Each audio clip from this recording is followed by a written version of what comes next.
حتی اگه خیاط هم نباشی میتونی این شلوار رو به راحتی برای خودت بدوزی. به 1 متر پارچه نیاز داری. پارچت رو 4 لا کن. از بالا 35 سانت بیا به سمت پایین و از قسمت 4 لای باز 2 سانت بیا داخل. حالا از 4 لای بسته به اندازه 1/4 دور باسنت برو به سمت داخل. یک خطی رو به حالت عمودی رسم بکن.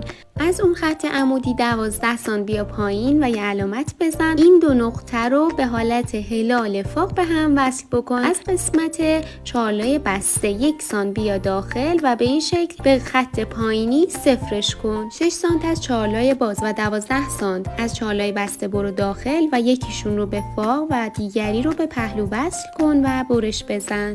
2 تکه شلوار رو بردار و قسمت‌های آستری رو با ضربدر مشخص کن. از بالا 2.5 سانت بیا پایین و به سمت چپ صفرش کن.